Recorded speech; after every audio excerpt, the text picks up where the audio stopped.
ஒரு key project அப்படின்னு நான் சொல்லணும்னு நினைச்சேன்னா W3 குளோபல்னு ஒரு கம்பெனிக்கு பண்ணதை நான் சொல்லுவேன் சார். ஏன்னா அவங்களுக்கு நவம்பர் டிசம்பர் மந்த் ஒரு 10,000 ஸ்கொயர் ஃபீட்டுங்க சார்.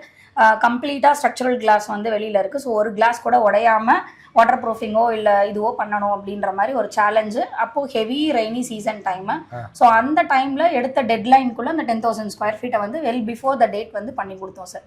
ஸோ அது வந்து ஒரு மறக்க முடியாத ஒரு அனுபவம். 10,000 ஸ்கொயர் ஃபீட் இருக்கிற ஒர்க்கை எடுத்து பண்றதுக்கு நீங்க ரெடியா இருக்கிறப்போ என்கிட்ட ஒரு சின்ன பாத்ரூம் தான் இருக்கு, அதுல தான் லீக்கேஜ் இருக்குன்னு சொன்னா அது ரொம்ப கம்மியான ஸ்கொயர் ஃபீட் இருக்கும்ல, அதை எப்படி நீங்க ஹேண்டில் பண்ணுவீங்க சார்? நம்மளுடைய கோர் வேல்யூவே அதை தான் பார்க்குறேன் சார். நம்மளது வந்து B2B மட்டும் கிடையாது, B2Cயும் சர்வ் பண்ணணும் அப்படின்றது தான். ஏன்னா சார் ஆரம்பிச்சதனுடைய நோக்கமே என்னன்னா ஒவ்வொரு வீட்லேயும் இண்டிவிஜுவல் கஸ்டமரையும் போய் இது சேரணும் அப்படின்றதுக்காக தான் சர்வீஸ் பேஸ்டு கம்பெனியாக நம்ம ப்ராடக்ட்டை நாமளே சர்வீஸ் பண்ணி கொடுக்குறோம் அப்படின்னு சொல்கிறோம். ஸோ அதனால் சின்னதாக ஸ்டார்டிங் ஃப்ரம் ஒரு சிங்கிள் பாத்ரூம் பாயிண்டிங் ஒர்க்காக இருந்தாலுமே பண்ணி கொடுத்துட்டு தான் இருக்கும். அதோட அட்டெண்டிங் டைம் வந்து ரொம்ப ஷார்ட், எல்லாமே பண்ணி கொடுத்துட்டு தான் இருக்கும்.